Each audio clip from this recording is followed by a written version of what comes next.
Any thoughts on how, from somebody who lives in the U.S., that we could reduce the flow of drugs from Mexico to the United States? I mean, there's obviously, of course, dealing with the demand side of the house, which is a conversation in and of itself, very complicated.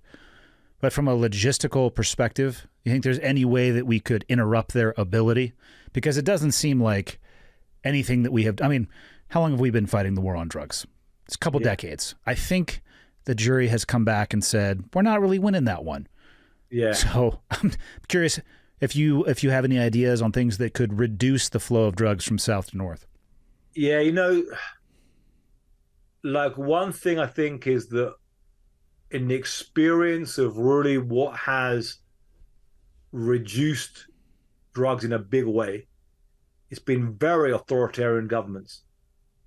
So what I mean is like the Taliban right now, I mean, I'm not saying these guys are, in any way good, but these guys, like, we catch you with opium, we'll chop your head off. Yeah. That kind of stuff works, real hard line. In the Philippines, under Duterte, they were like, shooting dead drug dealers, and President Duterte came out saying, I'm going to fill the Bay of Manila with the bodies of, give the fish some corpses to eat, fill them with the corpses of drug dealers. Damn. Has an impact. China, funny enough, Red China under Mao Zedong when they first came in. They were like, opium is an imperialist vice coming from foreigners. We catch you at re-education camp. Bang. So it's very authoritarian, non-democratic societies. If you have that, it's a bit like that in El Salvador right now against gangs. It's not really a drug issue so much as a bit as gang issue. They gang, but basically it's like in El Salvador, no civil rights. We think you're a gang member. We've heard you're a gang member. We've got suspicion. You're in prison. Bang, and we'll give you 25 years in prison, and that's it. And you're not seeing your family. You're not talking to your family by phone. You've got no contact. So this kind of stuff that's hard for a lot of societies to stomach, and it's saying it's not the kind of society we want to live in. But those are the ones that are effective. But if we don't live in that, and say Mexico, it's not like Mexicans want to, if you really had a Mexican, government come in and said, any official is caught with drugs, execution. And, any of these, death penalty, and there's no death penalty in Mexico right now. But there's 35,000 murders a year. That kind of thing could maybe really just like a very, very heavy-handed government.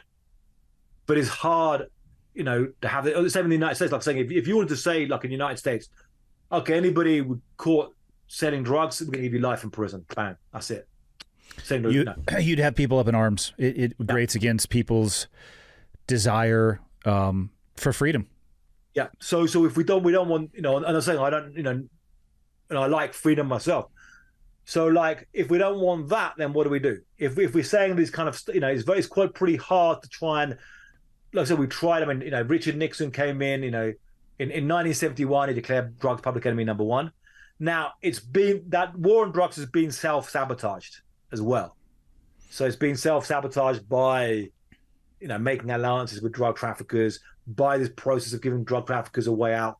So it's kind of, you could say, well, we haven't quite tried it properly yet. And you've got to make it a better war on drugs. We've got to try and deal with this corruption. Or you could say, well, we're going to have to try something different altogether. And you're going to say, still though, then what does that really mean? So you can say, okay, we're allowing legal weed. We're not going to chase people for marijuana anymore. But what are we going to do with fentanyl? We're going to have to just be very, very big programs. They can. Look, it's very tough, and I realize, I've been doing this for 23 years, and I don't know easy answers. I mean, maybe if the DEA weren't doing what they're doing, it'd be even worse. So maybe they're reducing the amount coming in, and there'd be even more fentanyl if they weren't doing this stuff. Maybe they weren't chasing down these guys and spending billions chasing down these guys and extraditing them and making these deals and so forth. It would be worse still. But in the short term, if there was pressure on Mexico, and if Mexico tried to hit the ports, so right now you've got the port of Manzanillo, biggest port in Mexico, a lot of precursors coming in there. If they were to like hit that, China, I mean, can you get China to try and be tougher on this? And exactly what is China's? Good luck with that. Yeah. Could there be technology at the borders to better detect this stuff coming in? Could there be a technological breakthrough which would change this? Now, one thing is, and this is the majority of this are not coming over the desert or over the river. It's coming through the port of entry. It means you're in a car, it's a truck, and the drugs are hidden in the vehicle. Now, they call them trap cars, they call them clavos in Mexico. You've got they're pretty sophisticated, some of these things. Like now, when you're a customs agent and you've got a vehicle, so you get a good customs agent who sees somebody and goes, you look nervous. I think this could be a guy. But then I've got to tear your car apart. Sometimes it's hidden. You have to like literally get a blowtorch and rip apart some of the car to find the drugs there. You might be wrong. And it's like, we pay for your car, or you're right and you find it and process that, but then some other cars are coming through. Yeah, the 10 cars behind it, which are also loaded, are passing right through. Yeah, but if you could have some kind of technology which can detect this stuff, can some kind of like thing that you could say, vroom, then that could make a difference for us. Yeah, that would be. I think that would be impactful.